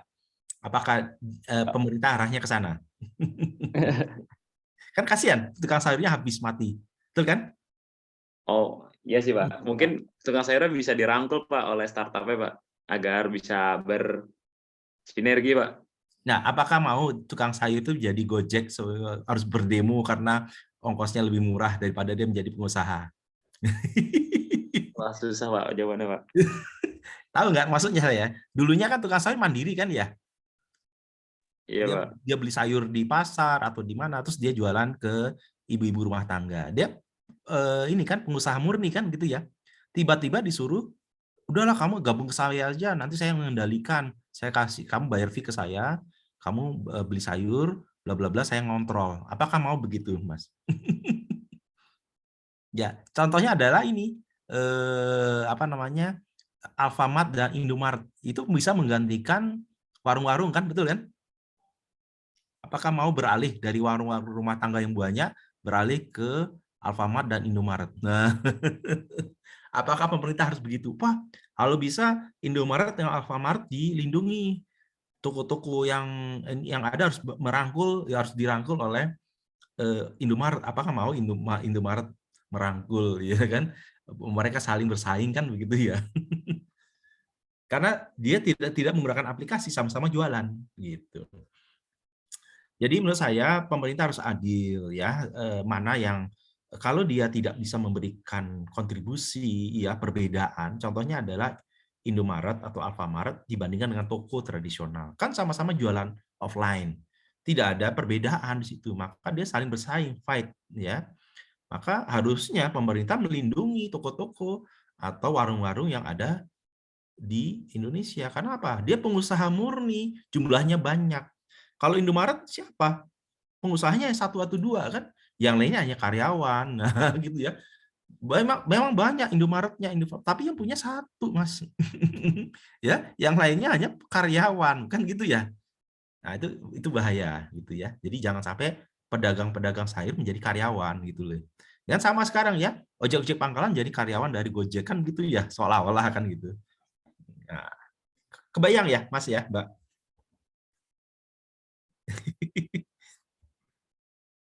Halo, Mas tadi? Kebayang Pak. Iya. Jadi menurut kamu gimana? Harus dilindungi nggak startup ini? Sepertinya tidak Pak. kok nyerah gini? Ya nggak apa-apa. Ini kan cara pandang ya. Jadi cara pandang kita ini namanya strategi ya. Bebas-bebas aja pemerintah mau dibawa kemana. Tapi ini strategi ekonomi harus dilihat dampaknya. Dampak sebuah teknologi itu akan menggantikan apa? Itu berpengaruh terhadap kesejahteraan ya. Jangan sampai Nah, tadi lihat Singapura. Singapura tuh penduduknya banyak, nggak banyak, tapi semua jadi pengusaha. Kan luar biasa, karena dia punya pabrik-pabrik seluruh Indonesia mungkin ya. Dari Papua, itu banyak tuh orang dari Papua, Aceh, Jawa, itu banyak pabrik yang dimiliki oleh Singapura. Terutama, nah contohnya ada minyak sawit. Minyak sawit itu banyak orang Malaysia dan orang Singapura yang punya. Dia nggak punya kebun, tapi dia punya menikmati sawit kita. Karena apa? Dia punya pabrik, dia punya tata kelola sawit. Jadi pemerintah Indonesia minta menurunkan harga minyak goreng nggak bisa, ya nggak bisa. Kenapa? Ya mereka yang menguasai tata niaga sawit gitu ya, orang Singapura dan orang Malaysia. Nah itu siapa yang salah? Nggak ada yang salah. Karena sawit itu dimulai sejak zamannya SBY, ya. SBY membuka lebar-lebar, ya, terutama Pak Hatta Rajasa ya waktu itu menterinya, itu membuka lebar-lebar pengusaha-pengusaha Malaysia dan Singapura itu membuka ya lahan sawit ya. Coba Anda baca itu, ya Indonesia terjadi penebangan hutan besar-besaran di zaman itu. Tapi bagusnya apa? Sekarang Indonesia penghasil CPO terbesar, betul. Tapi yang menguasai adalah orang Singapura dan orang Malaysia. Nah, itu ya.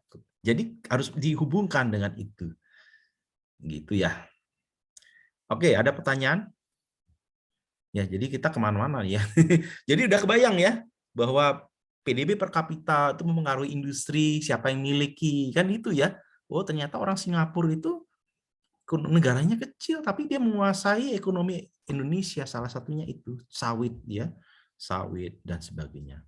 Karena dia tahu ya Indonesia itu kaya dengan energi dari tambang ada, energi dari nabati juga banyak. Ya itu dikuasai oleh itu. Nah kita nggak bisa mengambil alih karena itu kan kontrak ya, kontrak bisa 20 tahun, 40 tahun begitu. Karena dia sudah investasi dia besar-besaran. Oke, ada pertanyaan sampai sini? Izin bertanya, Pak. Silakan. Berarti kalau kita membuka investasi seluas-luasnya gitu, tapi akhirnya uangnya lari ke asing juga kan, Pak? Nah, pertanyaannya kalau nggak dibuka, siapa yang mau buka? Indonesia punya modal nggak? Indonesia punya teknologi nggak? Mas, kira-kira? Nggak, Pak.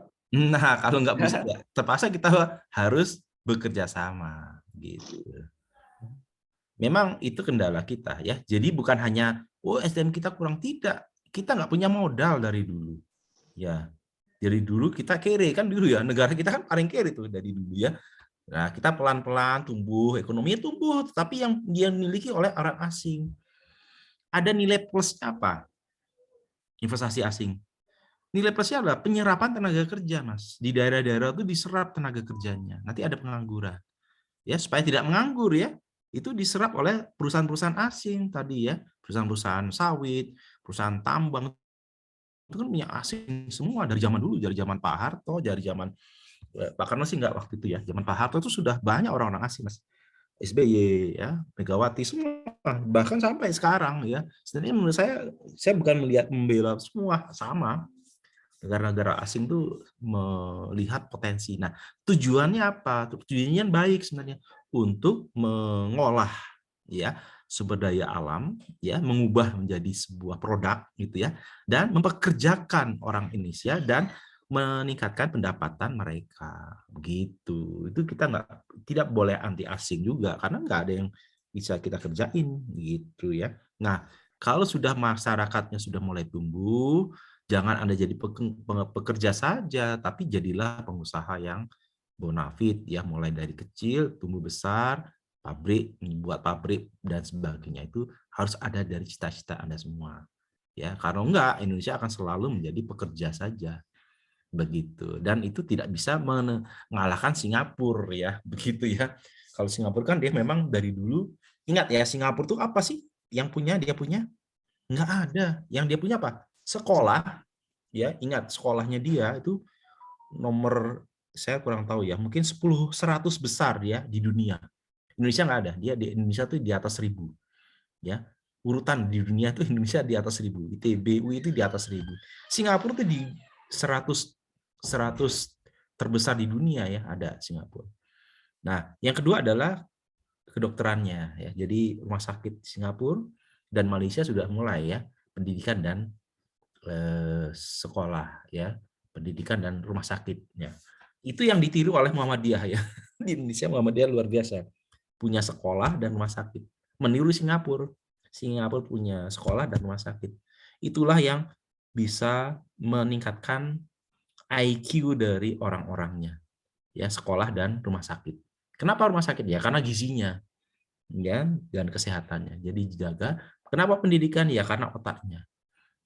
Itulah sumber dari menghasilkan penduduk yang cerdas dan jadi pengusaha. Nah, itu ya. Itu strategi dari sini. Dan Singapura ke depan arahnya ke sana. Menjadi pusat pendidikan di dunia ya dan menjadi pusat kesehatan di dunia. Itu udah motonya Singapura sana. Dia nggak mungkin mendirikan pabrik ya, nggak mungkin karena negaranya kecil. Dia nggak mungkin, dan pariwisata ya, tiga pilarnya itu pendidikan, kesehatan, dan pariwisata tuh Singapurnya. Dan ekonominya udah mulai dialihkan ke Indonesia, sebagian ke Batam ya. Pelabuhannya itu mungkin Batam mungkin nanti Indonesia mungkin yang terbesar ya karena punya pabrik banyak ya, punya pelabuhan yang strategis banyak begitu. Itu mungkin kedepannya mungkin Indonesia menjadi pelabuhan perdagangan terbesar ya di Asia Tenggara. Ya, dan sekarang sudah mulai dirintis oleh Pak Jokowi ya, membuat semua pelabuhan diperbaiki, tol laut itu menuju untuk mengalihkan ekonomi logistik di Singapura itu ke Indonesia sekarang. Nah, itu dalam rangka itu.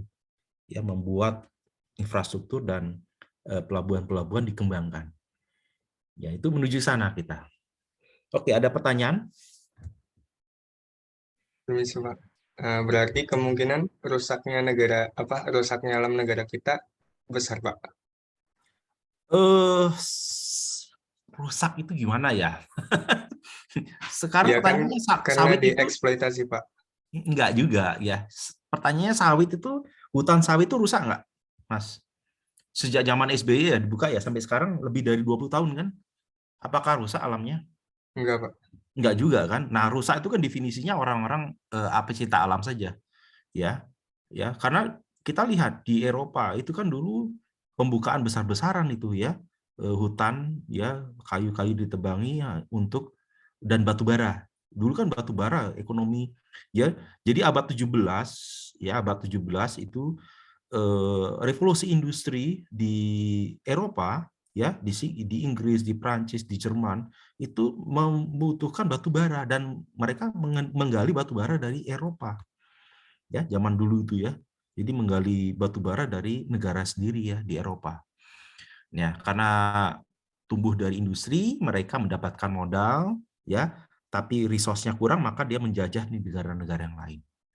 Itu ya pertama itu ya. Sekarang mereka sudah kehilangan energinya. Ya, sekarang ngambilnya dari Rusia, betul kan ya? Jadi batu bara, gas ya, dan minyak itu dari Rusia semua. Kan Rusia itu negara terbesar ya di dunia ya, dan resource-nya masih banyak. Sedangkan Eropa sudah tidak. Ya. Nah, Indonesia menurut saya sudah benar ya mengalihkan energinya ya itu dari batu bara, kan kita masih menghasilkan batu bara ya, yang dikatakan merusak itu kan batu bara sebenarnya ya, dikeruk gitu ya batu bara, terus dialihkan menjadi minyak sawit. Pertanyaannya, minyak sawit itu energi yang terbarukan atau tidak, Mas? Terbarukan, Terbarukan Pak. atau tidak? Hah? Terbarukan. Nah, kalau terbarukan bagus nggak? Tapi mungkin ada dampak buruknya juga, Pak, dari Apa pengolahan itu? minyaknya, Pak. Pengolahan minyak kalau diperbaiki limbahnya kan bisa selesai kan? Nah, iya, Pak. Masalahnya belum itu ditemukan yang efektif sampai sekarang mungkin teknologinya. Ya, menurut saya minyak sawit itu adalah energi masa depan Indonesia. Jadi menurut saya jangan diotak-atik ya. Kenapa? Sawit itu ya itu umurnya biasanya 30 tahun, Mas. Jadi nanam sekarang ya panennya 5 tahun kemudian. Nah, dari umur 5 tahun sampai 30 tahun itu panen terus, Mas. Paham ya? Ya, sawit itu umurnya 30 tahun, bahkan sampai 35 tahun. Nah, mulai tumbuh dari umur 0 sampai 5 tahun itu dia tidak produksi ya, tapi mulai umur 5 tahun dia sudah produksi sawit ya. Nah, sawit itu selama 25 tahun sampai umur 30 itu akan produksi terus, Mas. Ya, kalau sudah tidak produktif, ditebang, ditanam lagi kan, begitu ya. Itu sepakat nggak? Iya, Pak. Sepakat. Nah, artinya Indonesia punya energi yang kontinu, betul kan? Paham? Betul, Pak. Nah, ini Indonesia terbesar nggak di dunia sawit? Iya, Pak. Nah, itu dipertahankan karena kita tidak akan kekurangan energi sampai 20-30 tahun ke depan karena kita punya sawit. Ya, dan itu renewable, betul kan? Betul, Pak. Nah, jangan diotak-atik. Itu orang Eropa, orang Amerika itu hanya hoax saja bahwa merusak lingkungan, akhirnya kita nggak punya energi. Mau nggak dikituin? Indonesia nggak punya pegangan energi, kekuatan energinya hilang. Kayak orang Eropa sekarang, kedinginan dia, nggak punya energi dia. Semua dari Rusia, betul kan? Mau nggak seperti Rusia, Eropa sekarang di Inggris itu kan inflasi tinggi. Kenapa nggak punya energi dia? Mau nggak seperti sekarang di Italia kan sekarang inflasinya tinggi, di Inggris inflasi tinggi karena nggak punya energi dia, semua dari Rusia. Begitu di stop, wah kelabaan dia, betul kan? Betul, Pak. Nah, jangan mau diprovokasi. Jadi sawit itu adalah sumber energi yang terbarukan, ya, dan itu harus dipertahankan. Udah, kita memang sempat bukan salah sih, ya, pertumbuhannya terlalu pesat, ya, terlalu cepat sehingga merusak. Tapi kan sekarang pertanyaannya, pernah nggak ada kebakaran hutan sejak zamannya? Mohon maaf, sejak zaman Jokowi ada nggak kebakaran hutan? Mas, 3 tahun terakhir ada nggak? Enggak, Pak. Terakhir Nah, 2017 kayaknya. sudah mulai kan? Itu kan sudah dikendalikan kan ya?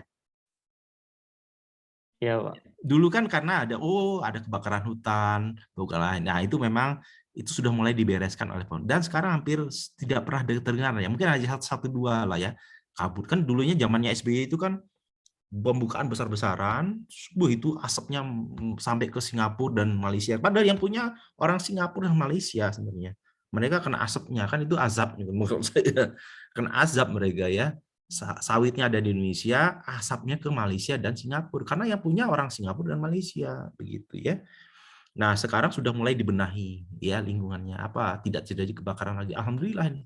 Jadi manajemennya sudah baik. Paham ya? Nah, kalau sudah baik, jangan dihancurkan, betul kan? Ya, ada nggak sekarang mengenai dampak lingkungan dari sawit? Menurut saya ada tapi kecil, ya. Kenapa? Asapnya udah nggak ada masalah nih sekarang, betul kan? Hampir 2-3 tahun ini nggak ada pernah. Mohon maaf kalau saya salah ya, tolong dibantah dengan data ya. Hampir sudah tidak ada lagi dengar asap masuk ke Singapura dan Malaysia, itu sudah terdampak. Jadi kurang itu. Yang kedua adalah sawit memang itu bisa merusak ekosistem, artinya habitat yang ada itu berkurang. Tapi menurut saya kita sudah dipetakan lah ya, mana area-area yang untuk hutan rimba gitu, mana area-area untuk sawit ya. Jadi menurut saya pertahankan yang sekarang, jangan ditambah ya. Ya, kalau bisa jangan dikurangi, jangan ditambah. Sudah stabil. Nah, itu karena negara Indonesia adalah penghasil sawit terbesar di dunia. Itu. Yang kedua, sawit itu lebih unggul daripada minyak yang lainnya. Yang lainnya apa? Karena apa? Di negara yang lain ya, hanya negara tropis seperti Afrika, India ya, dan Indonesia itu yang bisa menghasilkan sawit. Negara yang lain nggak bisa. Karena butuh matahari dan air. Dua kunci itu ya. Di Afrika udah mulai ya. Dan nah kalau di Amerika nggak bisa nanam sawit, dia hanya bisa kedelai ya, kedelai, biji matahari dan sebagainya. Di Eropa juga energi minyaknya itu dari biji matahari dan ya kedelai mungkin ya, saya kurang tahu. Kalau kedelai mungkin di Amerika yang banyak ya. Jagung juga ada, jagung dan sebagainya. Nah pertanyaannya, kalau jagung minyak matahari gitu ya, itu kan sekali panen habis ya, tanam lagi, panen habis, tanam lagi ya kan, umurnya pendek, betul kan? Cost-nya mahal nggak itu menurut Anda? Mahal, Pak. Mahal, karena beri pupuk ya, menggali lagi biayanya mahal, sehingga dia tadi dia tidak bisa bersaing dengan sawit. Maka isu lingkungan yang diambil, Mas, sebenarnya. Jadi karena dia sawit itu kan ditanam, panen, tanam lagi, ya itu biayanya mahal ya. Ya, jadi umurnya pendek. Nah, sedangkan sawit, bunga matahari, kedelai, ya jagung itu kan satu kali panen saja ya, nggak bisa tumbuh-tumbuh terus. Jadi dia sisi ekonominya itu kurang baik, gitu ya, kurang ekonomis artinya. Kalau sawit kan sekali tanam 30 tahun ya, itu panen terus setiap hari. Jadi Indonesia nggak akan kalah gitu untuk energi, itu dipertahankan. Yang kedua, pemerintah sekarang sudah benar, sudah beralih menggunakan listrik. Nah, ya kan? Jadi energi kita kan sudah net, bukan menghasilkan minyak bumi ya, tapi bahkan mengimpor ya gas dan minyak bumi. Maka pemerintah sudah mulai beralih nih, menggantikan solar ke sawit ya, dan menggantikan bensin ke listrik. Nah, listrik itu dihasilkan dari apa? Ya dari batu bara. Ya, batu bara, dari bisa sawit juga nantinya, ya. Jadi sudah benar, dan juga sudah sejak zamannya Jokowi ini ya membuat kincir angin gitu ya. Sudah ada kan, walaupun ini masih tahap untuk percobaan, dan mungkin tahap percobaan ya, sudah ditanam beberapa generator angin ya, sudah didirikan, dan itu bukan hanya cerita tapi sudah fakta, walaupun tidak banyak, kan butuh investasi yang mahal. Jadi sudah mengajak ke sana ya, ada energi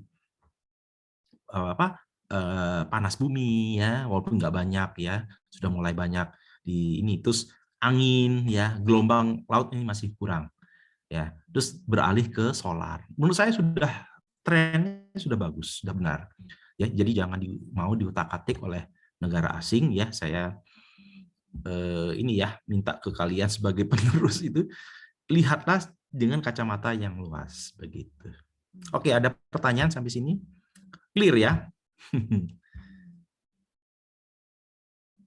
Oke, ini kita lanjut ya. Ini karena ini saya jelaskan bahwa ini sampai jam berapa nih? Oh, udah jam 8 ya. Setengah jam lagi ya. Oke ya. Saya harus menjelaskan periode-periode pertumbuhan ekonomi ya. Ini tahun kita lihat tahun 76 sampai 79 ya, 74. Ini terjadi ekonomi oil boom ya, dari zamannya Pak Harto itu terjadi pertumbuhan yang cukup bagus ya, pertumbuhan ekonominya itu karena ada Indonesia menghasilkan minyak dan diekspor waktu itu. Nah, zaman Pak Harto itu sudah sangat bagus ya, itu hasil dari ekspor itu digunakan untuk pendidikan dan kesehatan ya, itu sudah benar. Jadi yang digarap tuh ya itu adalah infrastruktur dari pendidikan ya, dan juga pertanian. Jadi zamannya Pak Harto sudah banyak itu dibangun bendungan-bendungan ya, Gajah Mungkur, gunung gede ya, Gajah Mungkur ya, dan sebagainya. Dan juga dibangun pabrik pupuk. Nah, dua ini, bendungan dan pupuk, itu sebagai penopang beras ya, karena Indonesia harus punya kemandirian dari sisi beras ya. Nah, ini strategi ini sekarang ditiru oleh pemerintahan sekarang ya. Jadi kita lihat ya, lihat di YouTube tuh, pemerintahan sekarang Jokowi itu membangun banyak bendungan ya, bahkan di NTT itu bukan hanya 1-2, banyak loh ya, bisa ada 5 atau 6 gitu ya, bendungan besar ya, medium ya, nggak besar, di di daerah-daerah di NTT, di Sulawesi ya, bahkan di Kalimantan itu dibuat juga bendungan ya. Ya, jadi banyak, di Jawa juga banyak ya bendungan, jadi lebih masif lagi. Tujuannya apa? Untuk pertanian. Dampaknya sekarang apa? Harga beras ya Indonesia tuh stabil. Ya, selama 3 tahun 4 tahun ini harganya stabil, 10.000, 11.000 ya, itu antara itulah. Padahal negara yang lain ya, gandum dan sebagainya itu naiknya minta ampun. Tapi beras tidak. Ini dampak dari ketahanan pangan ditopang oleh apa? Irigasi dan bendungan yang dibangun secara masif zaman pemerintahan terakhir-terakhir ini. Pupuk juga dibangun ya, pupuk juga pabrik, pupuk dikembangkan lagi, diregenerasi gitu ya. Karena membangun pabrik itu tidak mudah ya. Bisa 3-5 tahun gitu. Sekarang sudah mulai dikembangkan lagi ya, petrokimia, pupuk pusri itu diperbaiki lagi mesin-mesinnya sekarang. Dan itu sudah mulai dampaknya sekarang. Ya, jadi ini diduplikat oleh pemerintah sekarang dan itu menurut saya sudah bagus, sudah benar. Nah, ini ada krisis di 98 ya. Krisis ini menyebabkan ekonomi kita anjlok ya. Nah, krisis tahun 98 itu disebabkan karena apa? Itu finansial ya. Karena perbankan kita ya itu bubble ekonomi, artinya nilainya itu terlalu tinggi dibandingkan dengan nilai realnya. Ya, sehingga digoyang oleh Soros gitu ya, nilai rupiah kita anjlok ya. Jadi dari sisi finansial kita nggak kuat. Jadi ada krisis finansial ya, krisis perbankan. Jadi banyak bank yang tutup ya. Kenapa kok tutup? Ya karena banyak mengeluarkan kredit ya, tetapi berisiko ya, kreditnya macet, banyak yang macet ya. Baik itu kredit rumah, kredit mobil, macet semua.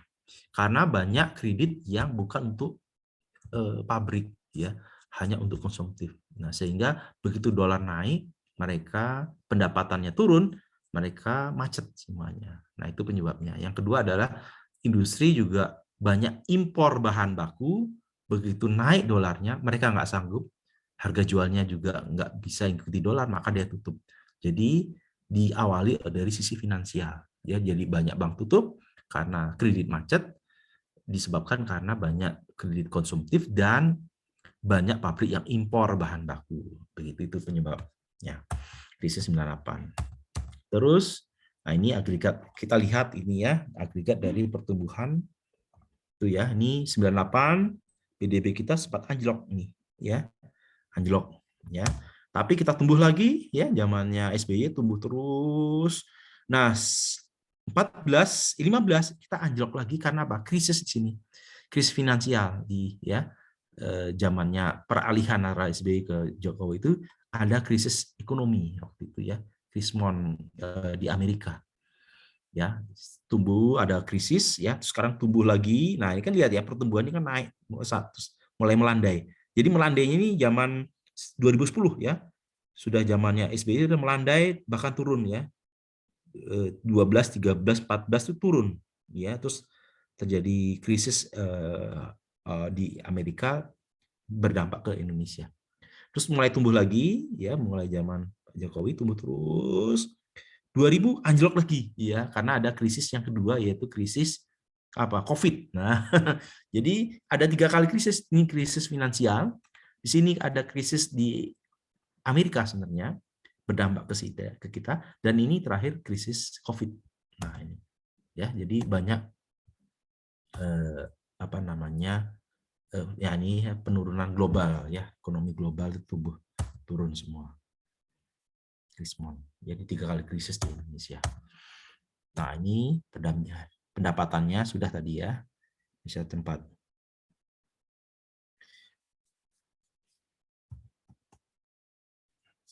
Oke, ini nanti saja. Ini sudah ya GDP. Ini nanti Anda bisa baca ya. Ini ya GDP. Nah, GDP sendiri itu kalau ada dua kacamata ya. Ada GDP berdasarkan pengeluaran, ada GDP berdasarkan pendapatan. Ya, kalau ini adalah harga berlaku. Nah, ini GDP pendapatan. Nah, GDP pendapatan ini dibagi atas ekonomi apa namanya? Bidang-bidang ekonominya. Ada pertanian, tambang, industri, bla bla bla bla dan sebagainya. Ini PDB menurut tahun berapa nih? 2010 ya. Ini kita lihat ya. Ini 2010 pertanian cukup besar ya, 500 sekian. Kita lihat industri pengolahan, ya, manufaktur 700, perdagangan 500. Jadi yang paling banyak di sini adalah industri. Jadi ekonomi Indonesia di tahun 2010 itu sudah didominasi oleh industri manufaktur atau pengolahan. Tambang hanya 300, pertanian tuh 500 dan sekian. Ya. Ini tahun 2010 berlaku. Ya, paham ya. Jadi di sini dilihat struktur ekonomi kita ada 1 industri, kedua adalah pertanian, ketiga adalah perdagangan, logistik. Yang lainnya masih di bawah 200. Dan pertambangan 300 ya, masih tambang cukup. Oh, konstruksi ya, konstruksi juga 400. Ya, ini 5 ini besar. Jadi manufaktur juga manufaktur yang tetap pertama. Ya, terus nah kalau di Solo, nah kita jadi materi ini adalah nasional dan lokal ya. Kalau di Solo yang pertambangan nggak ada ya. Pertanian juga kecil ya. Yang banyak adalah industri pengolahan. Nah, ini masih industri pengolahan ya 4.000-an ya. 4 triliun ya. Ya juta ya, ini 4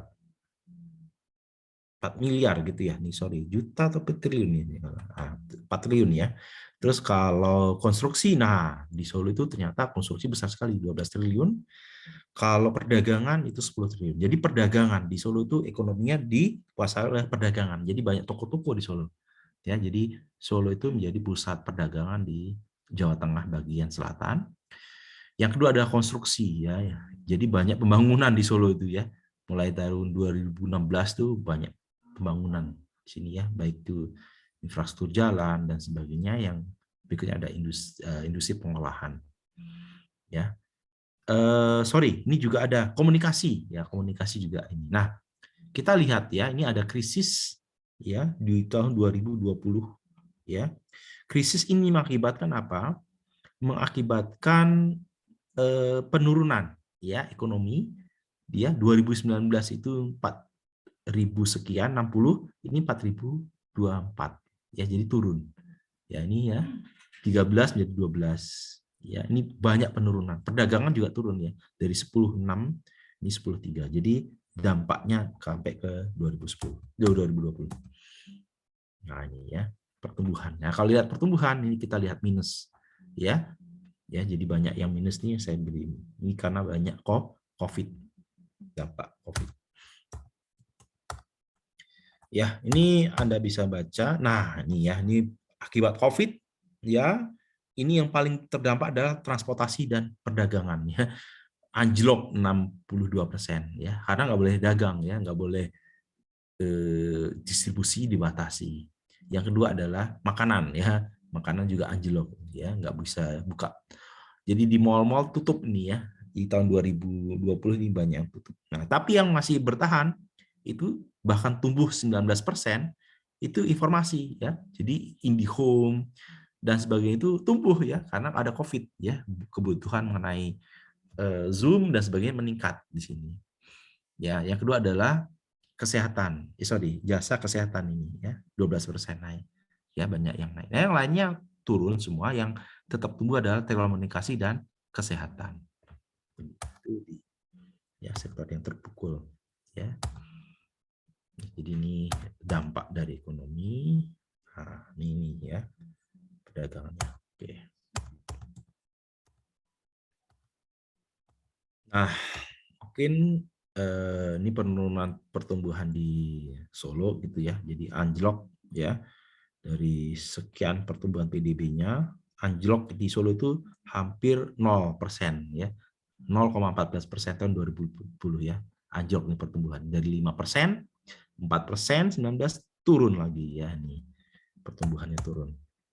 Nah, penduduk miskin kalau tumbuhnya lambat maka dia pertumbuhan naik. Nah, ini ya. Tahun 2020 karena COVID itu ada kenaikan jumlah penduduk dari 45.000 penduduk miskin menjadi 47.000 penduduk miskin. Ya, atau persentasenya bertambah dari 8% menjadi 9%. Jadi tingkat kemiskinan meningkat di Kota Solo penduduknya ya. Nambah 2.000 orang miskin di Indonesia sejak adanya COVID. Ya, jadi garis kemiskinan di Solo, penduduk miskin jadi bertambah karena ada COVID. Nah, ini ya yang banyak penduduk miskinnya ada di Banjarsari ya. Banjarsari banyak orang penduduk miskin di Solo dan sebagainya. Nah, Nah, ini juga dampak dari pengangguran terbuka. Nah, ini ada satu video. Ini saya ambil satu video ya. Nah, ini.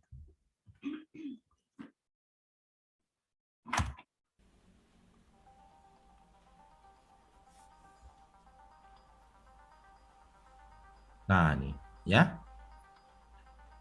Jumlah pengangguran terbanyak. Nah, di 10 provinsi ya. Ini penduduk jumlah pengangguran terbanyak ternyata ada di Jawa Barat ya. 2,3 juta.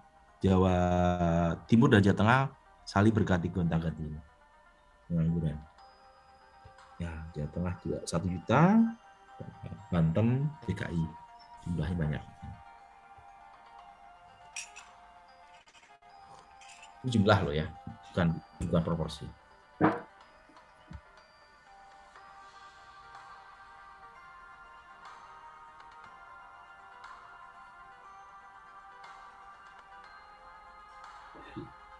Nah, sekarang turun ya dari 19, 17 di bawah.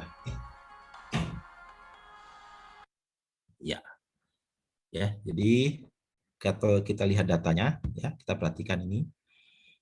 Kita lihat ya, tahun 2014. Nah, ini ya, zamannya pergantian di SBY ini Jawa Barat penganggurannya 1.700.000, di Jawa Tengah 900 gitu ya.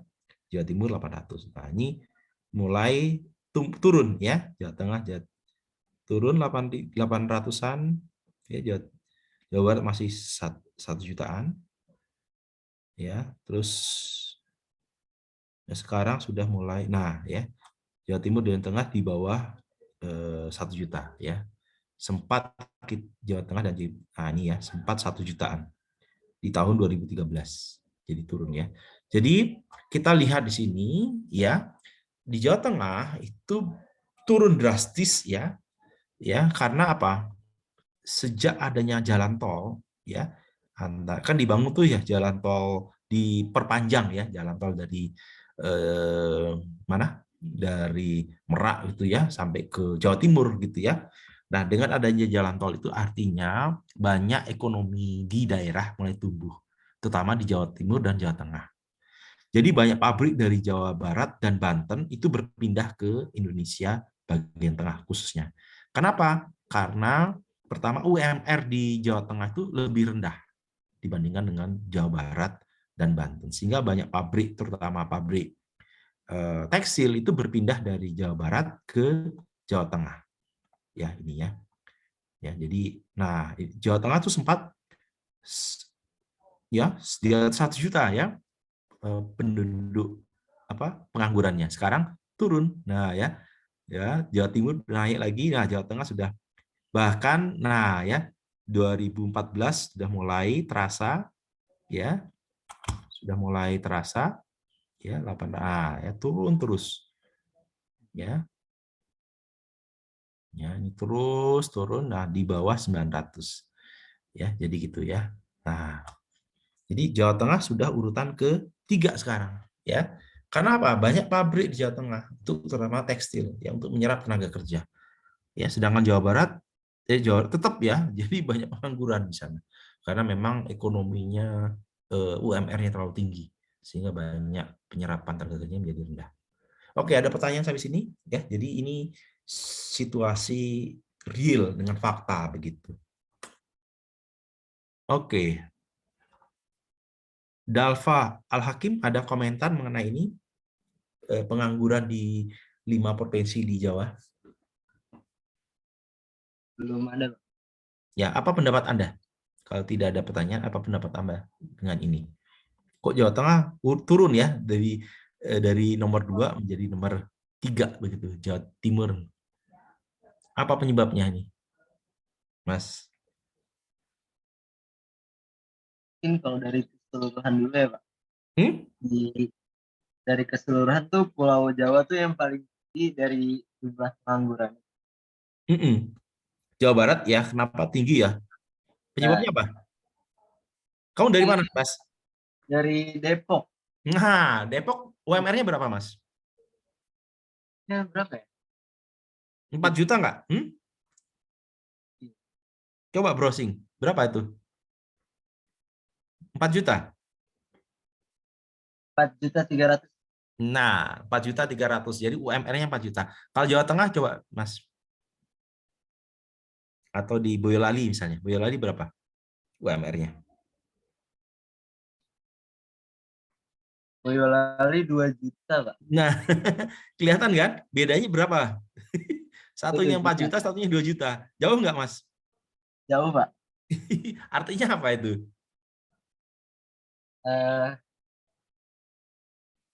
Apa ya? Cost production-nya lebih rendah di Jawa Tengah, Pak. Nah, karena cost produksinya lebih rendah. Nah, kan kita bicara industri kan, maka banyak pabrik khususnya yang menyerap tenaga kerja seperti tekstil, sepatu, pindah nggak ke Jawa Tengah, Mas?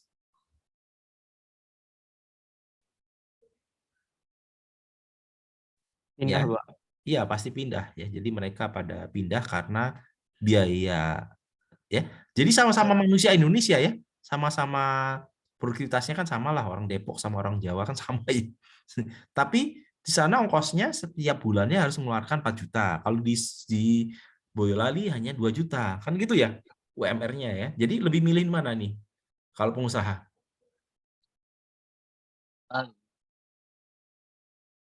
Ya, pasti milih di Jawa Tengah ya, Boyolali sekitarnya masih 2 juta. Di sana udah 4 juta. 4 juta juga sering demo ya. Jakarta kan sering demo tuh ya, di buruh-buruh dari sekitarnya tuh demo ke Jakarta.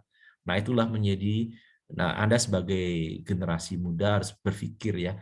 Kalau sering demo, sering menuntut UMR, akibatnya apa? Ekonomi akan beralih ya dari Jawa Tengah ya, Jawa Barat kan dari Depok, dari dari Bogor dan sebagainya itu pindah ke Jawa Tengah. Karena apa? Ekonominya ya tinggi, saya biaya tinggi ya, 4 juta sana.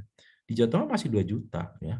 Lama-lama kalau di sana 5 juta di Jawa Tengah masih 2,5 mungkin ya. Jadi lebih lambat pertumbuhan UMR-nya gitu ya. Itu penyebabnya. Sehingga pengangguran banyak. Nah, akibatnya pengangguran apa? Nggak punya penghasilan, Mas. Demo terus gitu. Jadi orang Jawa, mohon maaf ya, sering demo pemerintah nggak adil dan sebagainya. Bukan karena nggak adil, ya memang karena ekonominya nggak efisien ya.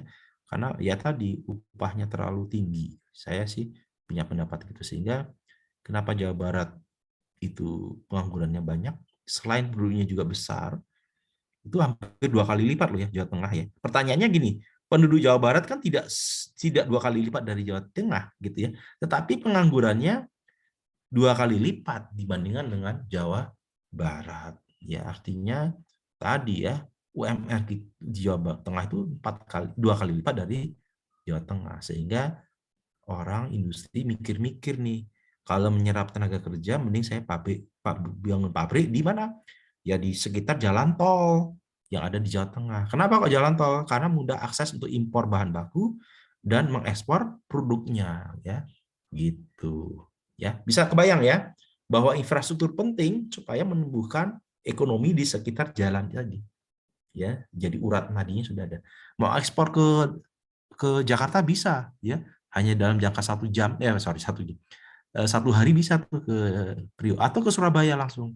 Hanya jangka waktu 3 jam. Dari Solo ke Surabaya 3 jam sudah bisa ekspor.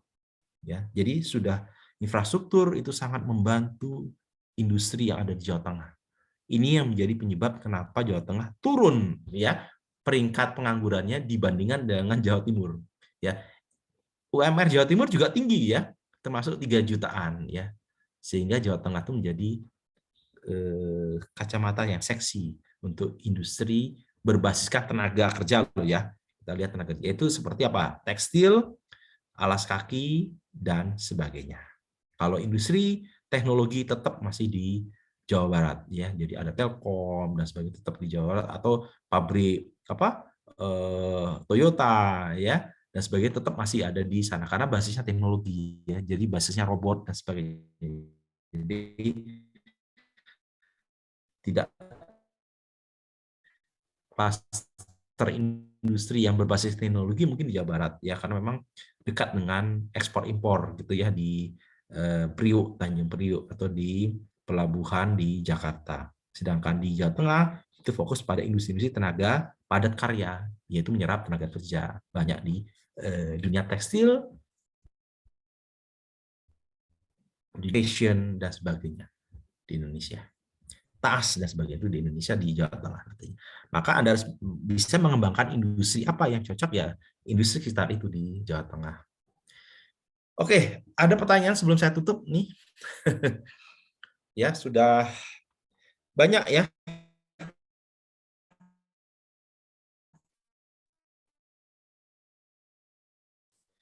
Yang apa yang saya ceritakan?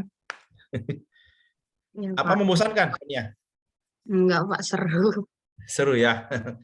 Oke ya, jadi sudah kebayang ya kenapa ekonomi Indonesia sebuah negara dan sebagainya sudah kita berikan. Mungkin monggo semuanya tolong di openkan, saya mau mau merekam untuk ini ya, untuk bukti pembelajaran. Gimana komentar Anda, Sonia, apa untuk hari ini, pembahasan hari ini?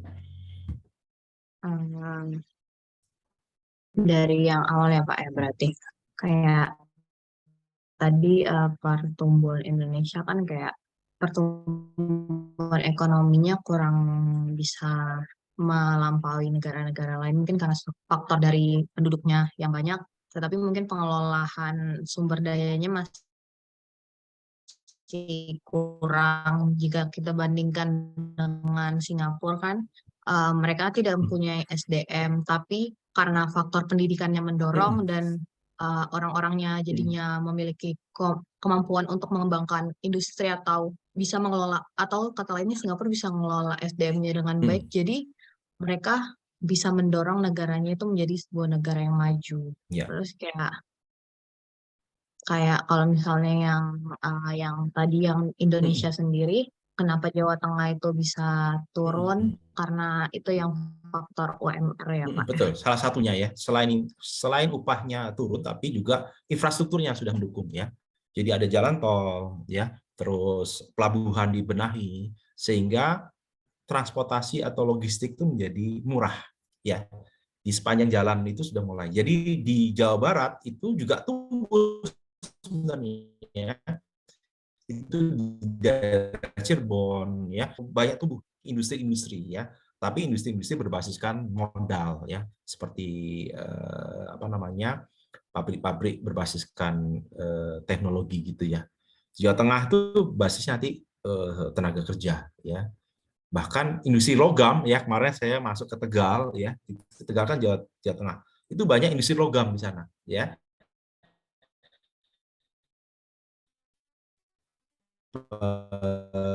Buatan spare part mobil Toyota, memang tenaga di Jawa Tengah sangat murah dibandingkan dengan Jawa Barat gitu ya, yang dikatakan UMR-nya cukup tinggi gitu ya. Oke, mungkin satu lagi pendapat dari siapa nih? Ilham, coba Ilham, apa pendapat Anda Ilham untuk hari ini? Muhammad Ilham. Ilham yang mana, Pak? Oh, alah ya. Yang kamu ya kamu aja lah. Nah, silakan. Baik, Pak. Menurut saya Indonesia perlu itu, Pak, meningkat agar pertumbuhan ekonominya lebih bagus. Indonesia perlu yang tadinya dari hanya modal ekonominya hanya konsumtif, berusaha menjadi lebih produktif, Pak, sehingga pertumbuhannya akan lebih baik ke depannya, Pak. Ya. Nah, maksud saya bukan hanya pendidikan ya. Tadi dikatakan Sonia pendidikan itu penting, kesehatan penting, tapi juga jadi pengusaha, betul kan? Pengusaha itu menjadi melipat gandakan modal, betul kan? Jadi pengusaha bisa menyerap tenaga kerja, bisa meningkatkan nilai tambah, dan juga nantinya ya dengan jadi pengusaha Anda punya modal, dan modal itu nantinya bekerja untuk Anda, betul kan? Ya, jadi punya aset ya, Anda bisa istilahnya sekarang apa ya? Kebebasan finansial, betul kan? Freedom finansial, financial freedom, betul kan? Kenapa? Anda bisa jalan-jalan tuh keliling dunia, ya. Perusahaan Anda sudah dikelola oleh orang lain, gitu ya. Aset Anda sudah menghasilkan uang, jadi Anda bisa jalan. Nah, itu jadi tujuan harus ya. Jadi tujuan hidup bukan hanya jadi pekerja, tapi menjadi pengusaha, dan pengusaha itu menghasilkan modal atau menghasilkan aset-aset, biar orang lain yang mengelola dan Anda tinggal memantau dari jarak jauh, menikmati hidup, gitu ya. Jadilah pengusaha sehingga seperti orang Singapura tadi punya banyak pabrik di Indonesia, mereka tinggal ongkang-ongkang harus belajar dari negara-negara yang maju. Oke, mungkin itu saja hari ini. Sudah banyak pelajaran yang bisa kita hadapi dari satu mata kuliah ini. Mudah-mudahan tujuan saya mengapa belajar ekonomi ya, kenapa belajar ekonomi kok bukan teknik industri ya? Memang tadi ekonomi, makroekonomi ada pengaruhnya dengan industri. Itu sudah kita bahas di hari ini dikaitkan dengan pertumbuhan dan inflasi pengangguran.